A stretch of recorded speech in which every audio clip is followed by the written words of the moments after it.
Olá, alunos dos sextos anos da Escola Amélia, tudo bem com vocês? Eu sou a professora Luciana, essa é a nossa primeira aula do quarto bimestre e hoje nós vamos estudar a Roma Antiga, com foco para a monarquia e a república. Vamos lá? Como nós já vimos na aula passada, não existem, fontes escritas que nos falem direitinho, como foi a origem de Roma. Existem, porém, três vertentes que tentam explicar como foi a fundação dessa grande civilização. A primeira delas é a origem mítica, que trata da lenda dos irmãos gêmeos Rômulo e Remo, como nós já vimos na semana passada. A segunda delas é a origem literária, que foi narrada na obra Eneida, do poeta Virgílio, onde Enéas, o herói troiano, funda o reino de Alba Longa. Somente 12 gerações depois, na região, surge o rei Rômulo. E tem também a origem histórica, onde os historiadores explicam que na Península Itálica, os povos latinos, sabinos e etruscos chegaram, sendo que a região foi dominada pelos etruscos a partir do século 8 a.C. Aqui eu trouxe para vocês, a loba ou a lupa capitolina. Lembra delas, Lembra dela, que foi a loba que amamentou os irmãos Rômulo e Remo quando eles foram abandonados no Rio Tibre pela mãe deles, a Raia Silva. Essa é uma das obras mais importantes, uma das obras de arte mais importantes sobre a história de Roma, certo? Então vamos lá. Aqui no mapinha, eu tenho a Península Itálica, onde hoje é a atual Itália e onde foi fundada a cidade de Roma. Pois bem, pessoal, politicamente, a história política de Roma, ela é dividida em três partes. A monarquia, de 753 a 509 a.C., a república, de 509 a 27 a.C., e o império, de 27 a.C. a 476. O fim do Império Romano também marca o fim da Idade Antiga e o início da Idade Média. Durante seu período monárquico, Roma foi governada por um rei, tá? Este rei, detalhe, ele não era romano, ele era etrusco. Lembra dos etruscos que dominaram a Península Itálica, Lá por volta do século 8 a.C.? Pois bem, este rei etrusco, os 7 reis de Roma foram etruscos. Durante o seu desenvolvimento, Roma foi de aldeia a cidade, com calçadas, fortificações, sistema de esgoto, grandes santuários e o latim, foi consolidado como o idioma oficial dos romanos. O que acontece com este rei sendo etrusco? O maior poder estava nas mãos do rei, tá? Ele tinha funções, isso dentro da monarquia romana, tá bom? Ele tinha funções de líder religioso, juiz e chefe militar. O Senado e as cúrias, que era composta por patrícios, que nós já vamos ver o que era, o Senado elaborava as leis e confirmava o que o rei falava, tá? As cúrias, que eram assembleias, escolhiam os reis, certo? Qual que era o problema aqui desse sistema político de Roma? Dentro da divisão aristocrática aqui, dos grupos sociais de Roma, nós tínhamos os patrícios, os clientes, os plebeus e os escravos. Os patrícios, eles eram os nobres, ricos, descendentes dos fundadores de Roma, e eles detinham, poder. Só que não todo o poder. Por quê? Porque boa parte do poder estava nas mãos do rei, que era etrusco. Os clientes eram plebeus protegidos pelos patrícios, tá? Os patrícios davam proteção aos clientes e esses clientes davam serviços para os patrícios. E os plebeus, que eram a maioria da população, apesar de que tinham, muitos plebeus eram ricos, mas a maioria dos plebeus eram pobres, Eles não tinham direitos políticos nenhum, tá? Eles trabalhavam, pagavam impostos, porém não tinham direitos políticos nenhum. Apesar de serem poucos, haviam escravos na monarquia romana e esses escravos ou eram prisioneiros de guerra ou eram escravos por dívida. O que acontecia? Estes patrícios aqui, eles não estavam contentes com o fato do rei ser etrusco, ter poder, tá? Aí o que eles fizeram? Os patrícios convenceram, né, os plebeus a se unirem a eles e expulsaram o último rei etrusco do poder, tá? Ao expulsar este último rei etrusco do poder, os patrícios fundam a República Romana. República, que em latim significa res publica, ou seja, coisa do povo, tá? O que os patrícios disseram aos plebeus? Olha, a partir do momento que o rei etrusco sair do poder, nós vamos dividir este poder com todos os cidadãos romanos. Só que na prática, vocês acham que os patrícios fizeram isso? Não, né? Quando a República foi fundada, o poder se concentrou totalmente nas mãos dos patrícios e os plebeus ficaram relegados a nada, tá? Aí se inicia uma luta por igualdade entre patrícios e plebeus, tá? Vamos lá? Vamos falar um pouquinho sobre como era o poder lá na República Romana. O cargo de maior poder na República Romana era o cargo de cônsul, tá? Haviam 2 cônsules na República Romana. O que esses cônsules faziam? Eles eram patrícios, tá? Era um cargo máximo. Eles cuidavam da justiça, do exército, convocavam o Senado e presidiam, os cultos religiosos. Abaixo dos cônsules, o cargo de mais poder era o Senado, tá? O Senado era composto de 300 senadores, todos patrícios, membros das mais influentes famílias de Roma. Os senadores cuidavam da administração, das finanças, das declarações de guerra e dos acordos de paz, tá? Abaixo do Senado, né, até o século IV a.C., estava o exército, que só podiam participar os patrícios, tá? Esse exército estava dividido em legiões, tá? Esse exército não era profissional, não era permanente, só os patrícios podiam participar até o século IV e eles viviam do espólio de guerra, né? Ficavam ricos com o espólio de guerra, ou seja, o que eles saqueavam dos povos conquistados, tá bom? Abaixo do Senado estavam as assembleias, também compostas por patrícios. Haviam 3 tipos de assembleia: a centuriata, a curiata e a assembleia das tribos. O que a assembleia centuriata fazia? Ela era composta por soldados do exército, votava as leis e elegia os magistrados. A assembleia curiata cuidava dos assuntos religiosos. E a assembleia das tribos elegia os magistrados que iam cuidar dos assuntos municipais, tá? Então, até agora nós temos os cargos políticos da República Romana, todos exercidos por patrícios. Cargo máximo, exercido por 2 cônsules. O Senado, composto por 300 senadores.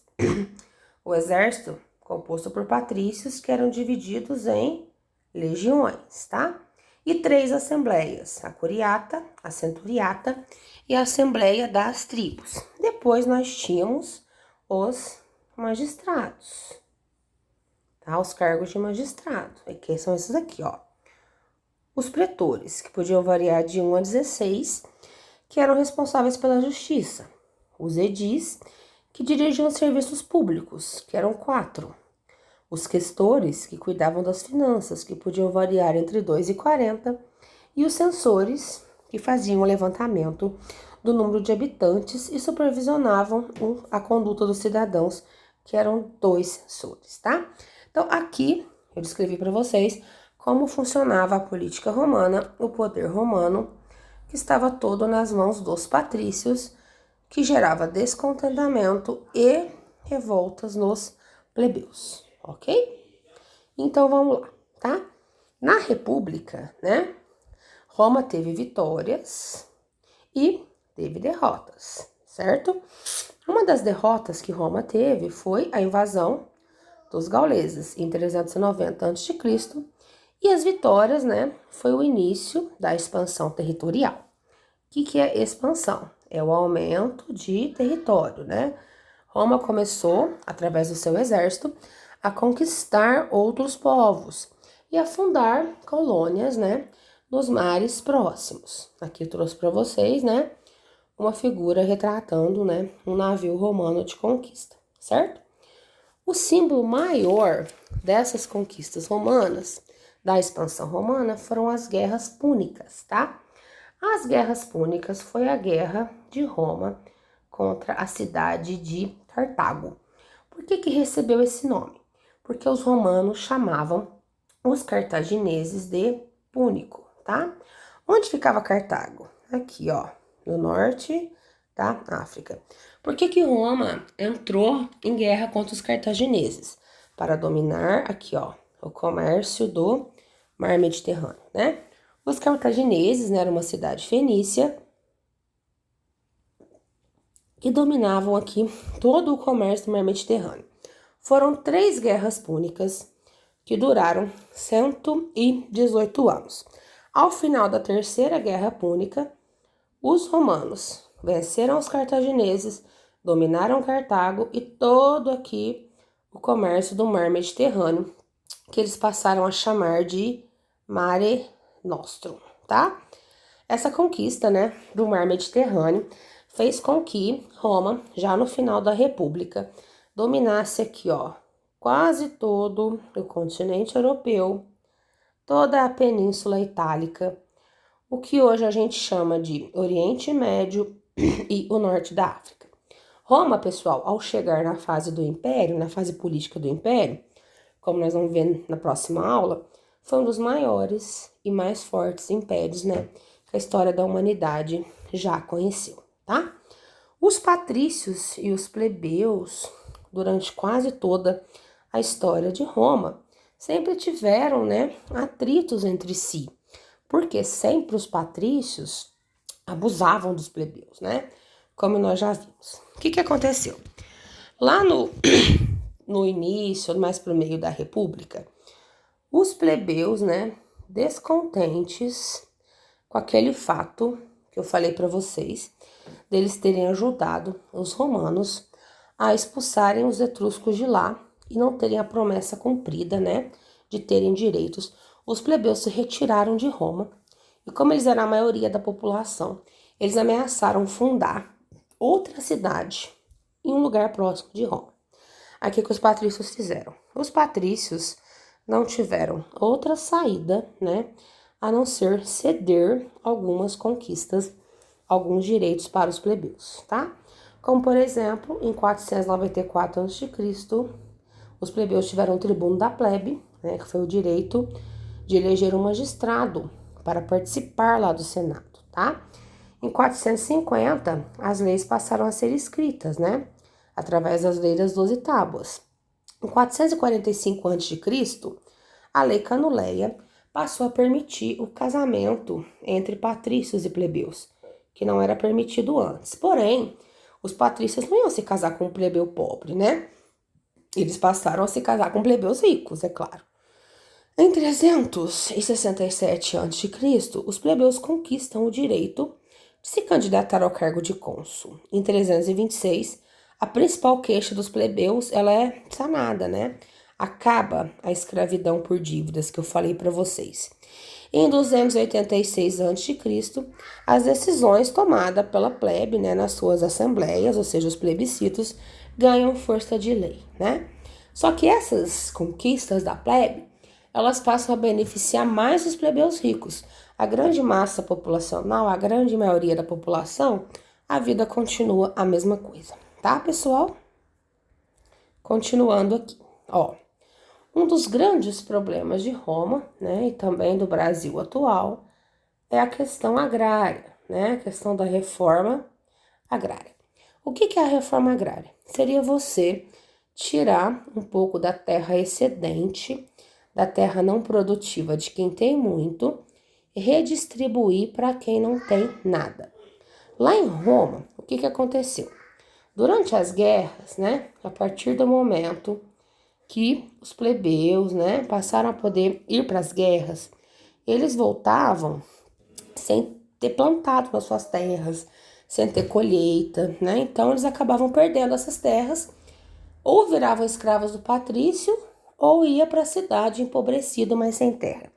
Essas terras acabaram passando para as mãos dos patrícios, que passaram a ter muita terra e mais poder ainda, e os plebeus, passaram a ter muitos problemas, né? Viver na pobreza e na miséria. Dois irmãos, né, que se tornaram tribunos da plebe, o Tibério e o Caio Graco, eles tentaram, com 10 anos de diferença, um no ano 133 a.C. e no outro no ano 123 a.C., tentaram fazer, né, uma reforma agrária, ou seja, limitar aí o tamanho das propriedades dos patrícios. Eles conseguiram alguma coisa, só que os grandes proprietários de terra descontentes, né, com as políticas dos irmãos Gracos, acabaram assassinando o Tibério e fez com que o Caio acabasse se suicidando, né? Então não deu muito certo aí a política dos irmãos Graco na tentativa de uma reforma agrária. Por volta do século I a.C., a República Romana ela passa a enfrentar uma crise política e social. Por quê? Muitas revoltas de escravos, né? O número de escravos aqui em Roma estava muito grande, as condições de vida deles estavam péssimas, né? Então eles começaram a ter muitas revoltas. E também, né, os povos dominados por Roma começaram a ter muitas revoltas, tá? Aí essa crise gerada aqui, quem que deu jeito nessa crise? O exército, tá? O exército ele abafa a crise, ele acaba dando jeito na crise e os oficiais, né, e os generais do exército se tornam aí a figura de poder mais importante em Roma. Resolveu o problema da civilização romana, né, da Roma antiga? Não, né? Começa então guerras civis, caos social dentro, né, do próprio exército. A primeira guerra civil acontece dentro do próprio exército entre os generais Mário e o general Sila, né? Esse conflito sangrento entre os dois generais durou cerca de 10 anos, tá? E só foi solucionado, com a criação do primeiro triunvirato. O que é triunvirato? Era um governo, né, formado por 3 generais, governo de 3 generais. O primeiro triunvirato foi formado pelo general Pompeu, pelo general Crasso e pelo general Júlio César, tá? O Pompeu recebeu apoio do Senado, o Crasso morreu lutando no Oriente e o Júlio César venceu os gauleses, lembra dos gauleses que tinham invadido Roma? Venceu os gauleses e voltou como um grande conquistador. Ele derrotou Pompeu, o Senado, né? O Pompeu ficou com medo do Júlio César tomar todo o poder, foi enfrentar o César, acabou derrotado e venceu e acabou concentrando aí, né? O Caio Júlio César, ele acabou concentrando um enorme contingente de poder nas suas mãos, o César, né? Ele se torna em 47 a.C. ditador vitalício de Roma, tá? O que ele faz? Ele distribui terras entre os soldados, estimula a ocupação das províncias, reforma o calendário. Lembra no começo do ano que nós vimos sobre o calendário juliano? Foi o Júlio César que criou, né? Dá trigo aos pobres. Então ele recebe, o Júlio César, um apoio popular imenso. Ele fica muito famoso, né? Só que os senadores ficam com medo, né, de que ele aplique um golpe e restaure a monarquia romana, né, e começa a conspirar contra ele, né? O Senado conspira contra César e faz o quê? Ele acaba sendo assassinado em 44 a.C., né? Então, 44 a.C., o Júlio César, né, que era o magistrado, né, romano, ele acaba assassinado. Os senadores, quando vão para assumir o poder, o povo não deixa, tá? Porque o povo amava César, não deixa que esses senadores tomem o poder. O que que acontece? Quem assume esse poder? Outro triunvirato. O segundo triunvirato, formado por 3 generais leais a César. O Marco Antônio, que passa a controlar o Oriente. O Lépido, né, que recebe o cargo de pontifício máximo para controlar a igreja. E o Otávio, né, o Caio Otávio, que era sobrinho, né, e criado pelo César como um filho. Ele recebe o cargo de general do Ocidente, né, para controlar o Ocidente. O Marco Antônio, aqui ó, vai para o Egito, né, se torna amante da Cleópatra, a rainha do Egito. Os dois se aliam, tá? E voltam, né, e começam uma terceira guerra civil em Roma, entre o Otávio e o Marco Antônio, tá? O Otávio, ele acaba vencendo o exército Marco Antônio da Cleópatra, volta para Roma, saudado com todas as honras pelo povo, pelo Senado, né? E em 27 a.C., o Otávio, ele recebe 3 títulos, né, do Senado romano. O título de Augusto, né, que ele passa a se chamar Otávio Augusto, o título de Príncipe Senatus, ou seja, o príncipe maior do Senado, e o título de Imperador, tá? Nesse mesmo ano, o Otávio Augusto se torna o primeiro imperador romano, fundando a fase imperial de Roma e acabando assim com a República Romana. Certo, pessoal? Eu espero ter feito com que vocês entendessem um pouquinho da história romana, uma história que me apetece muito. Qualquer dúvida que vocês tiverem, pode me procurar no WhatsApp, ok? Um abraço a todos.